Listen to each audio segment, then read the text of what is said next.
Rodrigo de Carvalho Pinto Bueno. Rodrigo é formado em Direito pela PUC, pós-graduado em Administração de Empresa pela Fundação Getúlio Vargas de São Paulo, MBA pela Fundação Getúlio Vargas e Master em International Relations and Politics pela Universidade of Bath, University of Bath, em UK. Tem baixa visão e há mais de 15 anos atua ativamente na causa da defesa dos direitos e inclusão das pessoas com deficiência visual.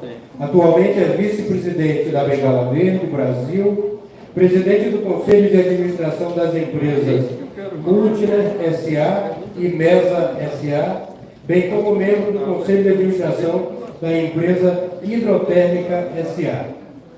O tema da sua palestra é a baixa visão e suas especificidades.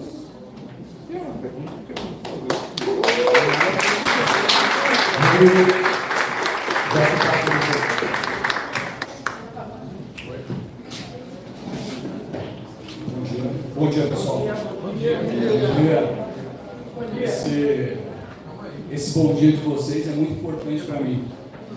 Esse bom dia é como a gente percebe, como eu percebo esse ambiente aqui. Estava sentado aqui na frente até agora há pouco e estava com pouca dimensão, mas esse bom dia traz para mim espaço, o tamanho mais ou menos aqui, quantos vocês são, mais ou menos aonde vocês estão localizados. Então, obrigado por esse bom dia efusivo. Queria agradecer também a essa voz doce que está fazendo a audiodescrição para nós, depois eu queria até conhecê-la, e está muito bacana a audiodescrição, e acho que ajuda muito, né, para quem não enxerga, principalmente nas descrições ambientais e mostrando para a gente onde a gente está. Antes de mais nada, eu queria dizer para vocês que eu estou extremamente feliz de estar aqui em Feira de Santana, na Bahia. Eu tenho um carinho muito especial pela Bahia. Eu sou, apesar de paulistano, pelas circunstâncias da minha vida, tive muita oportunidade de passear e vir para a Bahia em diversas circunstâncias diferentes. Tenho muitos amigos baianos, gosto muito da Bahia, acho que é um lugar muito energético. Estou sentindo essa energia aqui desde que eu cheguei aqui. É a primeira vez que eu vim na Feira de Santana, então estou muito feliz de estar aqui, numa cidade importante como essa, que eu nunca tinha tido a oportunidade de conhecer. Obrigado pela acolhida. Só conheci gente desde que eu cheguei ontem aqui, gente muito simpática e bacana comigo. Bom, meu nome é Rodrigo Bueno, eu sou um homem de 50 anos de idade, tenho cabelos castanhos, tenho olhos castanhos, tenho pele branca, tenho 1,71 m, esse 1 é bem importante para mim, e estou vestindo hoje aqui uma calça marronzinha e uma camisa verde da Bengala Verde. Eu tenho retinose pigmentar, estou diagnosticado há 25 anos e eu venho perdendo a minha visão de forma paulatina, devagarzinho eu venho perdendo a visão. Hoje eu tenho bem pouca visão residual, eu praticamente não enxergo nada aqui de vocês, alguma coisa ou outra que eu estou vendo. Então eu passei por todas essas fases, muita coisa que a Cecília comentou, eu vivi, então eu pretendo hoje falar um pouquinho para vocês aqui de dois aspectos, do aspecto Rodrigo, pessoa com deficiência, e algumas experiências que eu tive para tentar provocar alguns pensamentos em vocês, e também do aspecto Rodrigo Bengala Verde, como dirigente de uma associação, eu já faço esse trabalho voluntário há mais de 10 anos, dirigindo essa associação, e a gente tem bastante experiência, bastante contato com algumas pessoas, com muita gente de outras associações, de outras instituições. Eu acho que a gente pode contribuir. Eu queria, só antes de começar, saber um pouquinho de vocês, porque para mim é difícil, eu não sei exatamente quem está aqui. Então, eu queria fazer só algumas perguntas, é rápido. Obviamente, se vocês levantarem a mão para responder, eu não vou ver nada. Então, eu vou propor um método diferente, que é justamente, eu vou fazer a pergunta, vou contar 1, 2, 3. Quando eu falar o 3, as pessoas que forem responder positivamente, digam eu. Beleza? Aí pelo som eu vou identificar aqui a resposta. Então, vou fazer a pergunta, contar 1, 2, 3, e quem responder positivamente fala eu. Então, eu queria saber primeiro, quem aqui é pessoa com deficiência? 1, 2, 3. Realmente é incrível. Fazia tempo que eu não tinha uma atuação ou fazer com tanta gente com deficiência junta. Perfeito, obrigado, excelente. É a moça do Oxo que está por aqui, né? Perfeito, beleza. E quem aqui é familiar de pessoa com deficiência? 1, 2, 3. Eu! Assim, o público. Obrigado. Eu nem vou continuar porque eu já entendi, né, aqui exatamente qual que é o público. Então, eu vou começar a falar um pouquinho sobre os aspectos, que é o termo que me coube, né, da baixa visão. Eu vou pegar o gancho da Cecília, quando ela falou que a baixa visão ela é um caleidoscópio. Né? Existem infinitos tipos de baixa visão. Né? E isso foi aquilo que no começo pegou a gente. Porque a gente começava a conversar com as pessoas, via dificuldade, né? Porque as pessoas com baixa visão elas ficavam em um limbo entre a cegueira e os videntes, elas não eram compreendidas, a gente não conseguia identificar, as pessoas começavam a ficar reclusas dentro de casa. A gente começou a tentar entender. Mas as pessoas com baixa visão, cada uma é de um jeito. Tem pessoa com baixa visão que enxerga melhor de dia, tem pessoa com baixa visão que enxerga melhor de noite. Tem pessoa com baixa visão que enxerga com um texto invertido, precisa de texto ampliado, tem outra que não, que prefere uma tela menor. Né? Tem gente que tem visão periférica, tem gente que tem visão central. Né? Eu e a Cecília somos um exemplo típico disso. Ela tem uma visão periférica preservada, eu tenho um restinho de visão central preservada. A gente acaba se complementando um pouco quando está junto. Né? Mas as visões são completamente distintas. Cada um enxerga de um jeito, cada um tem uma necessidade. Então, se a gente não consegue, cada um ter essa consciência para conseguir lutar para aquilo que precisa, para ser acessível, a coisa não anda. Então, aí surgiu a nossa ideia da bengala verde. Né? Então, a bengala verde ela surgiu exatamente nesse ponto. O que a gente falou? Pô, a gente precisa de um instrumento que crie uma identidade para essas pessoas. Ou seja, esse grupo tão heterogêneo de pessoas que tem baixa visão nos seus múltiplos aspectos, desde pessoas que tiveram acidentes, pessoas que têm doença, são milhares as formas, os motivos, as causas, né, da baixa visão.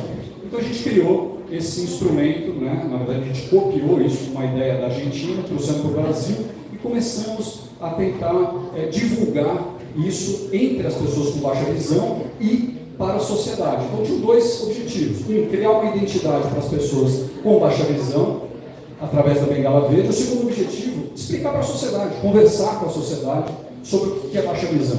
Né? A sociedade não entendia isso. E muitos aspectos de discriminação, iam surgindo em função do desconhecimento.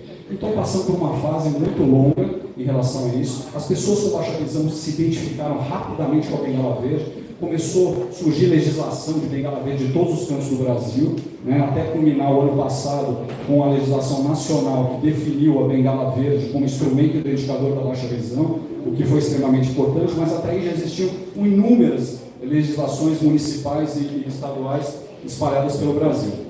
E aí a gente queria o quê? A gente queria que a sociedade soubesse, mas a gente percebia que não dava, e até brincava entre nós, falava, a gente só vai conseguir fazer com que a sociedade entenda o que é baixa visão o dia que tiver uma atriz da Globo, na novela, usando bengala verde. Aí a gente vai atingir. Né? Só que já aconteceu isso. Né? Já teve isso.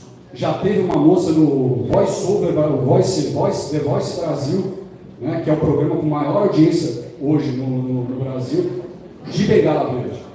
Mas a bengala verde ainda não é tão conhecida na sociedade como instrumento identificador da baixa visão. Não é a bengala verde, é a baixa visão.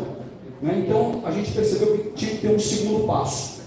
Qual que era o segundo passo? É fortalecimento das pessoas com baixa visão. Existem 6 milhões de pessoas com baixa visão, no mínimo hoje no Brasil, porque esses dados são do IBGE de quase 10 anos atrás.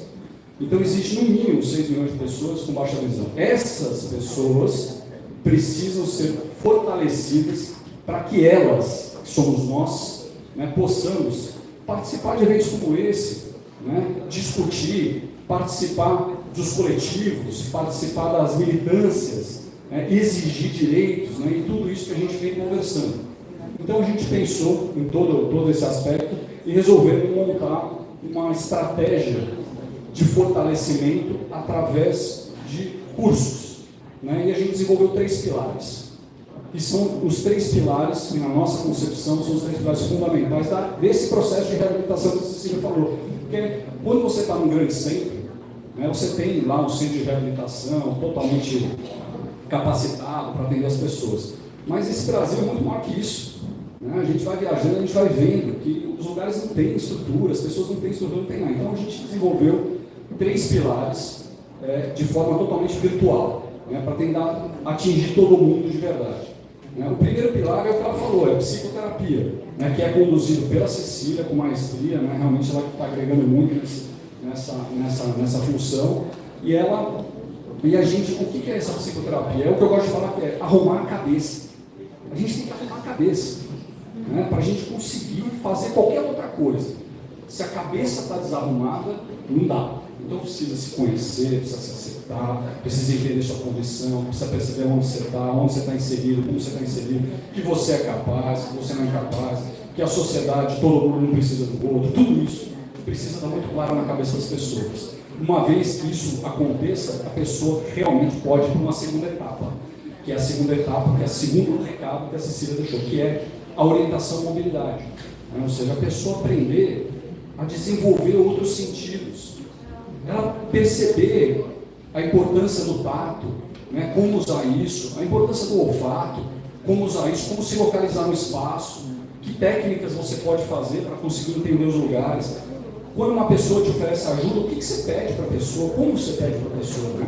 São várias, aprender a andar de bengala, né? Tem técnica para andar de bengala, né? A bengala não é pegar, a bengala sai andando, tem técnica, e a gente pode aprender e desenvolver muita coisa com essas técnicas. Então esse é o segundo pilar, bem interessante, tem curso também que a gente faz de forma virtual para isso, mas obviamente tem vários centros de orientação e mobilidade que podem ser acessados. E é importante que a pessoa saiba que isso é um caminho fundamental, né? E o terceiro pilar disso tudo é justamente a tecnologia assistiva, né? A gente comentava ontem na viagem que existe uma mulher que a gente considera muito, que é a presidente do Retiro Internacional, que é a Cristina Fasser, e ela tem uma frase, né, que me marcou muito.